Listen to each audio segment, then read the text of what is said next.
নতুন বউ তানিয়া শ্বশুরবাড়িতে এসেছে গ্রামের একটি বড় পরিবারে।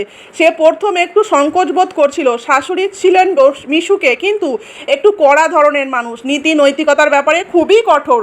তানিয়া ধীরে ধীরে পরিবারের নিয়ম কানুন বুঝতে শিখছিল, কিন্তু শাশুড়ির সামনে গেলে সব সময় একটু ভয় ভয় করত। একদিন সকালে চা বানাতে গিয়ে সে চিনি বেশি দিয়ে ফেলেছিল। শাশুড়ি খেয়ে মুখটা একটু গম্ভীর করলেন। তানিয়া ভয় পেয়ে মাফ চেয়ে বলল, আম্মা আমি ভুলে গেছি, পরের দিন ঠিক করে দেব। শাশুড়ি একটু চুপ করে থাকলেন, তারপর হেসে বললেন, শোন মেয়েটা, আমি কড়া মেয়ে হতে পারি, কিন্তু তোর মা হয়েছি যখন থেকে, তখন তোর ভুলগুলো শুধরে দেওয়াটাই আমার দায়িত্ব। ভয় পাবি না, শিখে নিবি ধীরে ধীরে। তানিয়ার চোখে পানি চলে এসেছিল। তারপরের দিনগুলোতে তারা একসাথে রান্না করত। শাশুড়ি তাকে সেলাই শেখাতেন, তানিয়া তাকে স্মার্টফোনে ইউটিউব দেখাতে শেখাতেন।